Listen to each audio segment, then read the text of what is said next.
नमस्कार आप सभी को। क्लास 11 ज्योग्राफी चैप्टर है हमारा मूवमेंट्स ऑफ ओशन वाटर। महासागरीय जल में जो मूवमेंट होता है, जो गति है, उसके बारे में आपको इस चैप्टर में बताया जाएगा। चलिए स्टार्ट करते हैं। The ocean water is dynamic. जो महासागरीय जल है वो एक डायनेमिक है, गतिशील है। The physical characteristics of ocean water like temperature, salinity, density and the external forces like of the sun, moon and the winds influence the movement of the ocean water. महासागरों का जो जल है उनमें जो मूवमेंट होता है, उनमें जो गति है, जो गति होती है, उसके पीछे देखिए क्या क्या कारण है, क्यों क्यों होती है। टेम्परेचर में वेरिएशन की वजह से होती है, कम ज़्यादा टेम्परेचर है तब होता है मूवमेंट। सैलिनिटी जो लवणता है वो कम और ज़्यादा होगी तब भी होगी। डेंसिटी एंड एक्सटर्नल फोर्सेस, और एक्सटर्नल फोर्सेस में आ जाएंगे gravitational forces of sun and moon. सूर्य और आपका जो चंद्रमा है उसके गुरुत्वाकर्षण बल की वजह से भी महासागरीय जल में गति होती है। The horizontal motion refers to the ocean current and waves. जो हॉरिजेंटल मोशन होता है, जो आपका क्षैतिज गति होती है महासागरों के जल में, उसके आपके उदाहरण हो सकते हैं ओशन करंट, महासागरीय धाराएं, और वेव्स यानी तरंगें। ये आपके किस में आते हैं? हॉरिजेंटल मोशंस में आते हैं। The vertical motion refers to the tides. और ज्वार भाटा में आपके आएंगे वर्टिकल मोशन, मतलब जो पानी है, महासागरों का जो जल है वो आपका वर्टिकली यानी मून के ग्रेविटेशनल फोर्स से सीधा सीधा ऊपर उठेगा वर्टिकली। इसको कहते हैं हम टाइड्स, आगे आपको बताए जाएंगे इसी में। और जो वेव्स हैं, वेव चलती हैं जब विंड की स्पीड बहुत ज़्यादा तेज हो और समुद्र का ऊपर की लेयर का जो वाटर है वो कोस्ट की तरफ बढ़ता हुआ नज़र आता है विंड की स्पीड से, उसको हम कहते हैं वेव्स। ओशन करंट ऐसे होती है जैसे कि कॉन्टिनेंट्स पर आपकी रिवर होती है, इसी तरीके से आपके ओशन करंट हैं जो कि आपके महासागरों में चलती रहती हैं। द वर्टिकल मोशन, ये हो गई heading. Ocean currents are the continuous flow of huge amount of water in a different direction while the waves are the horizontal motion of water. Ocean current देखिए, ocean current are the continuous flow of huge amount of water. जो जल है, बहुत ज़्यादा जो जल है वो एक अपने डिफरेंट डायरेक्शन में, अलग अलग दिशाओं में लगातार चलता रहता है, उसको हम कहते हैं ocean current, like a river, जैसे हम बता रहे थे। While the waves are the horizontal motion of water. और तरंगे क्या होती हैं? पानी में क्षैतिज गति होती है। Waves are actually the energy. जो वेव्स है, जो तरंगे हैं, वो एक्चुअली में ऊर्जा होती है, not the water as such. वो केवल ऊर्जा होती है, न कि केवल पानी। Which moves across the ocean surface, जो कि आपके समुद्र की सतह है उसके ऊपर चलती हैं और कहाँ तक पहुँचती हैं? तटीय क्षेत्रों तक पहुँच जाती हैं, sea waves. Most of the waves are caused by the wind driving against water. ज़्यादातर जो तरंगे हैं वो हवा के द्वारा चलती हैं।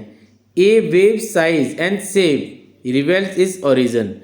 जो वेव है उसका आकार और उसकी आकृति कैसी होगी ये डिपेंड करता है कि उसकी उत्पत्ति कैसे हुई है। Steep waves are fairly young ones and are probably formed by local winds. जो आपकी स्टीप वेव्स है उसका जो निर्माण है वो लोकल विंड की वजह से होता है। The maximum wave height is determined by the strength of the wind.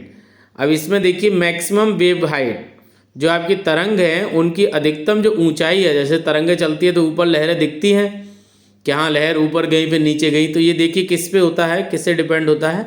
The maximum wave height is determined by the strength of the wind. Wind में जितनी शक्ति होगी, जितनी ऊर्जा होगी, उतनी ही ऊंचाई तक आपकी सी वेव्स पहुँचेंगी। अगर हवाएं तेज चलेंगी सी वेव्स भी ऊंची बनेंगी, हाइट ज़्यादा होगी। हवाओं की जो स्पीड है अगर वो कम है तो आपकी जो वेव्स है उनकी हाइट भी कम हो जाएगी।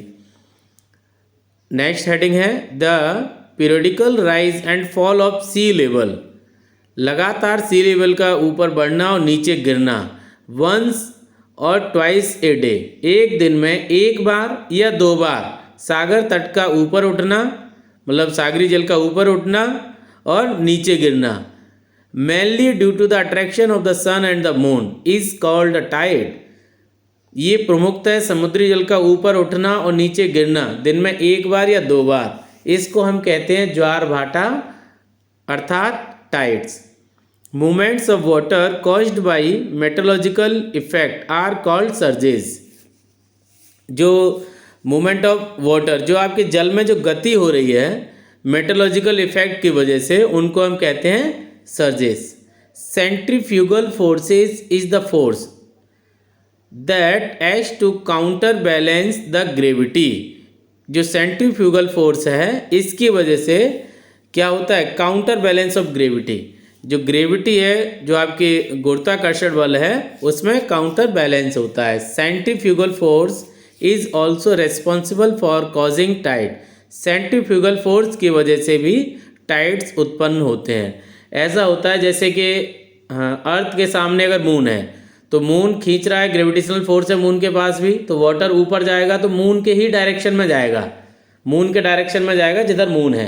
लेकिन इसके अपोजिट भी टाइड्स बनते हैं, तो अपोजिट टाइड्स बनते हैं उसका कारण है आपका सेंट्रीफ्यूगल फोर्स। जैसे अगर ईस्ट में टाइड्स बने, ठीक है, और ईस्ट में ही मून है इसीलिए, लेकिन वेस्ट में भी टाइड्स बनेंगे इसके एकदम अपोजिट में, उसका कारण होगा आपका सेंट्रीफ्यूगल फोर्स। इसीलिए दिया है centrifugal force is also responsible for causing tides. Next heading, the tide generating force is the difference between the gravitational attraction of the moon and the centrifugal force. जो tides के generation होता है, इनकी उत्पत्ति होती है ज्वार भाटा की, is the difference between the gravitational attraction of the moon and the centrifugal force. ये किस पे निर्भर करता है, ये आपके निर्भर करता है मून के ग्रेविटेशनल फोर्स पर, ग्रेविटेशनल अट्रैक्शन पर करेगा, दूसरा सेंट्रीफ्यूगल फोर्स पर करेगा। When the tide is channeled between islands or into bay and estuaries, they are called tidal currents। जब टाइड्स की जो उत्पत्ति है किसी खाड़ी में होगी, किसी एस्चुरी में होगी, तब उसको कहा जाता है tidal currents.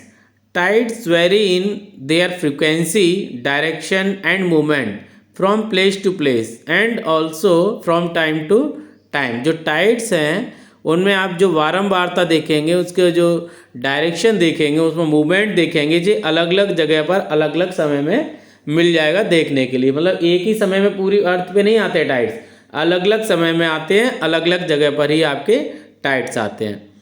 Once in a month when the moon's orbit is closest to the earth, perigee, usually high and low tides occur, and 2 weeks later when the moon is farthest from the earth, apogee।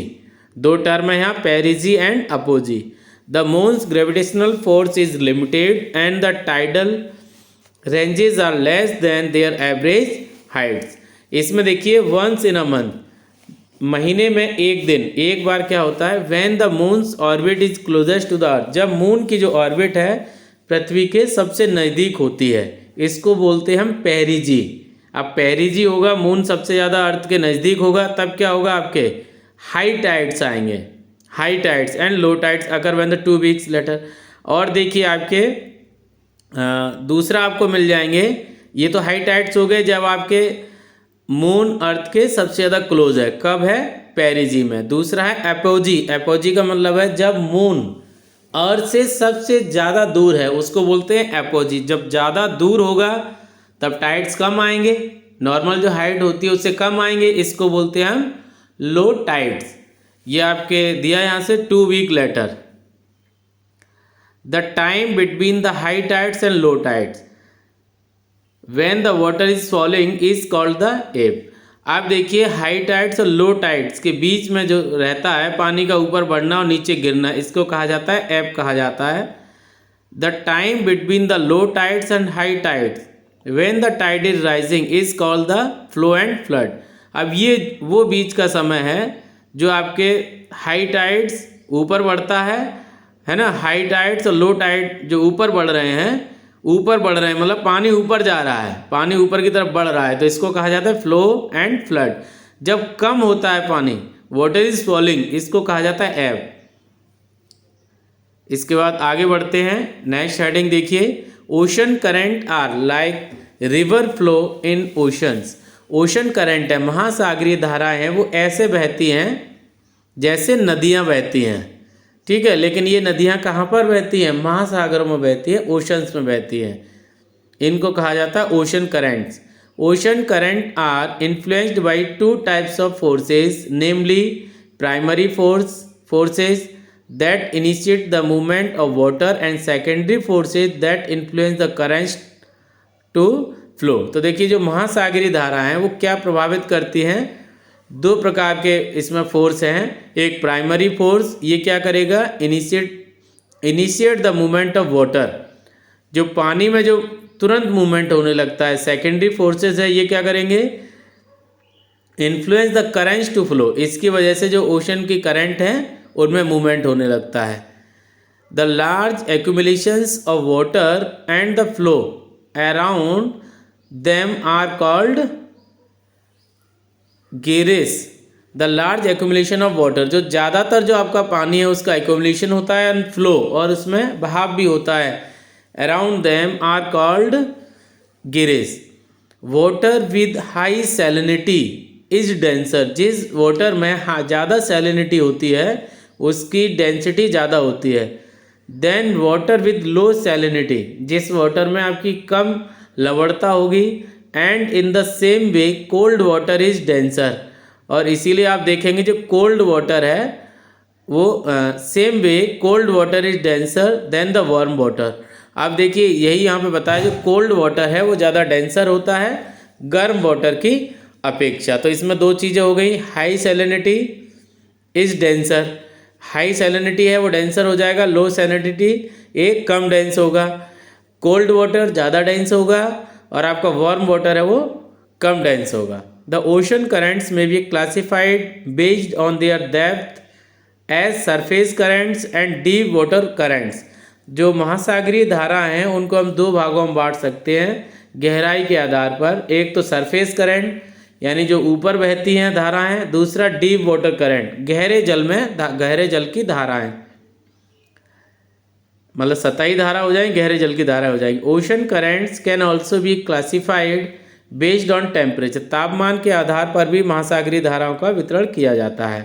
इसमें warm जो है आपकी गर्म पानी रहता है तो warm ocean current हो जाएंगी, ठंडी होंगी तो कोल्ड हो जाएंगी, कोल्ड करंट हो जाएंगी। Major ocean currents are greatly influenced by the stresses exerted by prevailing winds and Coriolis force.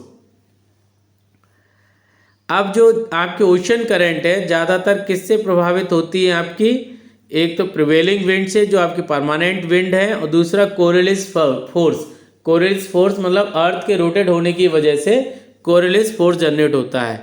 इससे क्या होता है, ओशन करंट हैं उनके डायरेक्शन वगैरह में चेंजेस आते रहते हैं। Ocean currents have a number of direct and indirect influences on human activity. जो ओशन करंट है, महासागरीय धाराएं हैं, वो प्रत्यक्ष या अप्रत्यक्ष रूप से मानव की क्रियाओं पर अपना प्रभाव छोड़ते ही हैं।